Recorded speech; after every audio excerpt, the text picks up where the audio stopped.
में हमारे साथ इंडिया चार्ट्स के फाउंडर रोहित श्रीवास्तव जी जुड़ गए हैं, आज के हमारे मार्केट के महारथी। रोहित जी, बहुत शुक्रिया आपका समय देने के लिए। स्वागत है आपका 18 आवर्स स्वदेश पर। रोहित जी, एक साथ कई सारे लीवर्स बाजार के काम आ रहे हैं। आप जरा बताइए कि अब निफ्टी क्या अपने दायरे को आगे की तरफ तोड़ने के लिए तैयार लग रहा है, और क्या 25,000 के लेवल हम निफ्टी पर जल्द ही देखेंगे? मैं मान रहा हूं कि ये बात काफी हद तक सच है। भारत के बाजार के लिए कई चीजें जो हैं मैक्रो लेवल पे सुधरती हुई नजर आ रही थी कई महीनों से। मुझे लग रहा है कि आखिरी जो चीज थी या आखिरी एक या दो चीजें अगर हम लोग पकड़े, एक तो करेंसी और बॉन्ड यील्ड को लेके था, और दूसरा था जो जियोपॉलिटिकल रिस्क हमारे आसपास चल रहा है ईरान और यूएस के बीच में। तो ये दो कारण थे जिनसे बाजार थोड़ा बहुत चिंतित हो रहा था। अब एक कारण को तो आरबीआई ने काफी हद तक एड्रेस किया, जो कि उन्होंने जब मेजर्स लिए तो भारत में करीब आई थिंक ऑलमोस्ट अभी $50 बिलियन के आसपास इनफ्लो आ चुका है दो धारणाओं से। तो उन्होंने जो किया उसका पॉजिटिव इम्पैक्ट करेंसी पे भी दिख रहा है और बॉन्ड डील्स पे और भी ज्यादा दिख रहा है। बट यूएस के बॉन्ड डील्स अभी भी थोड़े उच्च स्तर पे हैं, तो उसके लिए हम लोग कुछ और दिन उसको देंगे, क्योंकि डॉलर का भाव तो जरूर घटने लगा है अभी साथ ही साथ। और ये सब पिछले हफ्ते हुआ है, डॉलर का भाव पिछले 3-4 दिनों में येन के इंटरवेंशन से हुआ, और उसमें यूएस भी घुस गया है कि हम भी उसको ज्यादा गिरने नहीं देंगे। तो काफी पॉजिटिव इम्पैक्ट आता है करेंसी बाजारों के लिए। बची तो फिर एक ही बड़ी बात, वो है जो जंग चल रही थी हमारे आसपास, और वो जंग क्या खत्म होगी, क्योंकि उसका तेल के भाव पे इम्पैक्ट होता है, और भारत सरकार को काफी कुछ संभालना पड़ता है इस तरीके में। तो इससे भी हम लोग काफी घबराए हुए थे। आई थिंक होप तो यही है कि हर बार ये बात जब आगे बढ़ती है तो कहीं ना कहीं इसको सुलझाना ही पड़ेगा। पूरी दुनिया का प्रेशर है कि इस जंग को और ज्यादा बढ़ाया नहीं जाए। तो आई थिंक उन्होंने भी यही चीज बोली, और इसलिए बाजार आज के तारीख में ऊपर है। बट सेटअप ऑलरेडी चार्ट्स पे ऐसा ही तो कुछ था पिछले फ्राइडे को, पिछले हफ्ते की बात कर रहा हूँ, जहां पे गिरने के बाद अराउंड 61% रिट्रेसमेंट का जो आंकड़ा है 23,600, वहां से बाजार बढ़ने लगा।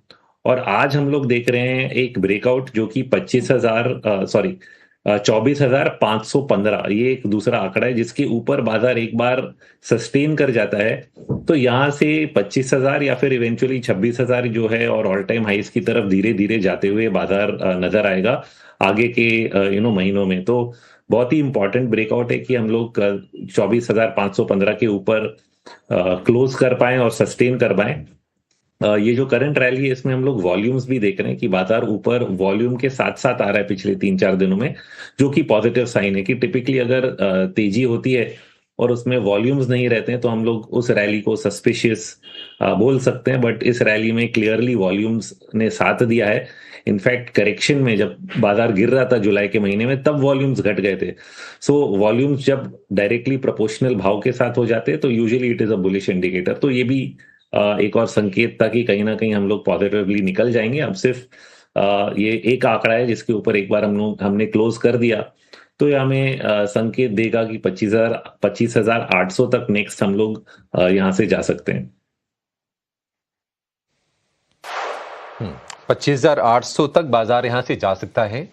और रोहित जी, एक और अच्छी चीज हो रही है जो भारतीय बाजारों के पक्ष में है, वो ये कि हमने देखा था कि जो एआई स्टॉक्स, सेमीकंडक्टर स्टॉक्स थे अमेरिका में या फिर कोरिया में, जापान में, ताइवान में, टीएसएमसी हो गया, या फिर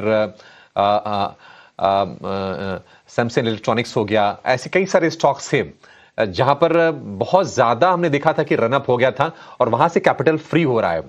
शायद वो पैसा भारत में थोड़ा सा आए और भारतीय बाजार को सपोर्ट करने का काम करे। आपको लगता है कि एफआईज की जो बाइंग जो शुरू हुई है पिछले 4-5 सत्र से, क्या ये सस्टेन कर पाएगी? मुझे लग रहा है कि इसी एक तो दिख ही रहा है हमें सामने कि उन्होंने बेचना तो कम कर ही दिया है। जिस दिन से हमने अपने करेंसी को संभाला है उस दिन से अब अगर आप डेली बाइंग सेलिंग के नंबर्स देखेंगे, जो नेट नंबर्स हैं, उसमें बड़े बेचने के नंबर्स अब नहीं आ रहे हैं जो कि पहले हर दिन आ रहे थे। तो एक काम तो हो गया कि बेचना कम हो गया। अब रिसेंटली कुछ दिनों में हमने बाइंग भी देखी है, और सवाल यही उठता है कि ये बाइंग क्या सस्टेन रहेगी। मैं मानता हूँ सस्टेन रहेगी, क्योंकि दो कारण थे जो एफआईआई के भारत के बाजार से दूर रहने के। एक करेंसी और दूसरा है टैक्स रेजिम। अब टैक्स रेजिम हमने डेट साइड पे तो काफी संभाल लिया, इक्विटी साइड पे मुझे लग नहीं रहा है कि कर पाएंगे, क्योंकि कहीं ना कहीं कई साल पहले ये डिसीजन लिया था कि जो डोमेस्टिक इन्वेस्टर्स हैं और ग्लोबल इन्वेस्टर्स हैं उनको दोनों को एक ही कैपिटल गेन्स टैक्स लेवल लगाया जाए। तो जगह कहाँ थी? डेट साइड पे थी, क्योंकि डेट इन्वेस्टर्स में बहुत ज्यादा फॉरेन इन्वेस्टर्स आज तक आए भी नहीं है, तो उनको वहां अट्रैक्ट करने की जरूरत थी। तो वो काम गवर्नमेंट ने कर दिया और उससे आपका करेंसी संभल गया। तो करेंसी के बेसिस पे जो है हम लोग, और डेट के बेसिस पे जो है भारत के बाजार में हम लोग डॉलर फ्लोज जो है काफी हद तक देखेंगे, और करेंसी आपका संभल जाता है तो उस पे भी लोग बेट लेने का कोशिश तो जरूर करते हैं, क्योंकि अगर आपका बाजार परफॉर्म कर रहा है इन टर्म्स ऑफ रिटर्न्स, आपके अगर इक्विटी मार्केट रिटर्न्स या अर्निंग्स ग्रोथ वापस सुधर जाती है तो निवेश करना तो बनता ही है। तो आई थिंक फॉरेन इन्वेस्टर्स का फ्लो धीरे धीरे पॉजिटिव ही रहेगा। कितना पॉजिटिव होगा वो तो हम लोग आगे जाके देखेंगे, बट नेगेटिविटी काफी हट चुकी है, और वो काफी अच्छी बात है।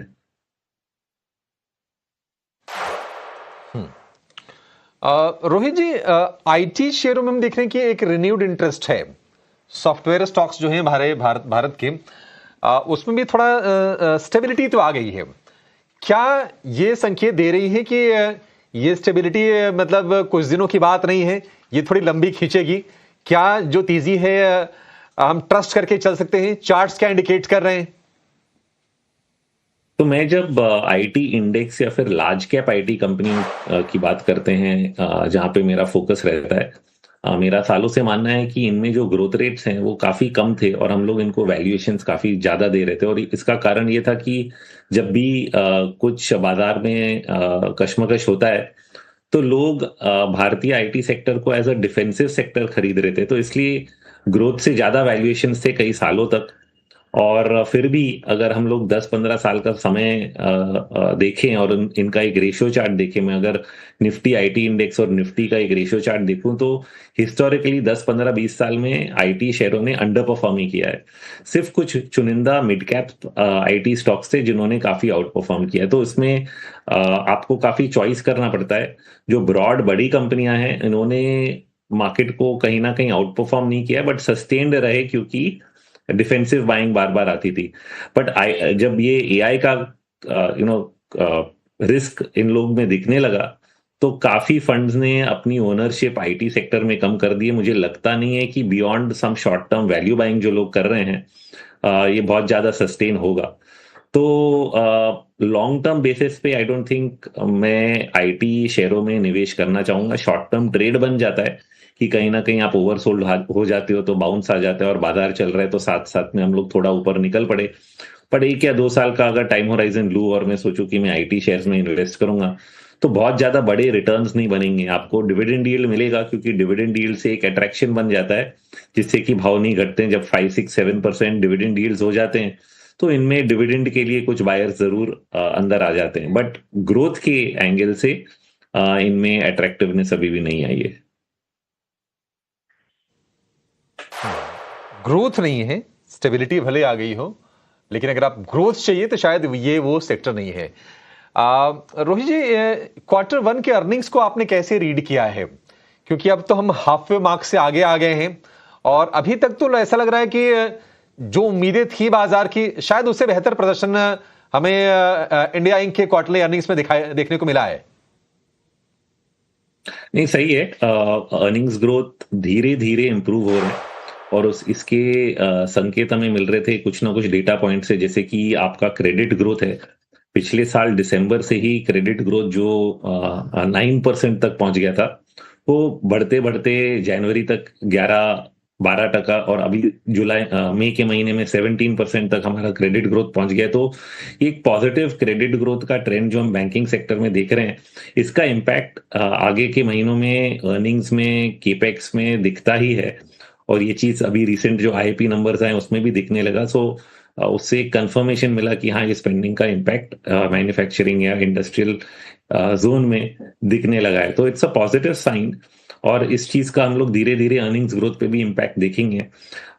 मुझे लग रहा है कि जैसे जैसे आपके बोरोइंग कॉस्ट्स कम होंगे, शायद ये इमीडिएटली ना हो, अगर हम लोग 6-8 महीने का टाइम होराइजन लेते हैं, तो समवेयर इनटू 2027 आपके इंटरेस्ट रेट कॉस्ट जो है धीरे धीरे नीचे आएंगे। बॉन्ड डील्स पहले नीचे आती हैं, फिर उसके पीछे पीछे बैंक्स भी अपने रेट्स कम करते हैं, and that will have a positive rub off effect on the earnings growth and the economy. तो इस चीज के लिए मैं सोच रहा हूँ कि अर्निंग्स ग्रोथ का ट्रेजेक्टरी तो पॉजिटिव हो ही गया है, सिर्फ यहाँ से उसको ऊपर बढ़ना है। मतलब हम लोग 11-12% ग्रोथ से बढ़ के अगर 15% अर्निंग्स ग्रोथ तक पहुंच गए तो फिर मार्केट काफी तेज हो जाएगा। अब वहां तक पहुंचने के इमीडिएट इंडिकेशंस नहीं है, but definitely the trend has change की जो कि सिंगल डिजिट में हमारे अर्निंग्स ग्रोथ हो गए थे, मैं सिर्फ निफ्टी 50 कंपनियों की बात कर रहा हूँ, वो वापस डबल डिजिट्स तक आते हुए नजर आ रहे हैं। और जो मिड और स्मॉल कैप थे उनके तो ऑलरेडी 20% के प्लस और माइनस चल ही रहा था, तो that is anyway been good, and that is why mid cap small cap जो सेगमेंट है उसने लार्ज कैप को आउट परफॉर्म भी किया है। ठीक है रोहित जी, बहुत शुक्रिया, आज आपने समय निकाला और विस्तार से तमाम मुद्दों पर आपने हमसे बातचीत की, और इसी के साथ इस शो को यहीं पर समाप्त करने का समय भी हो गया है।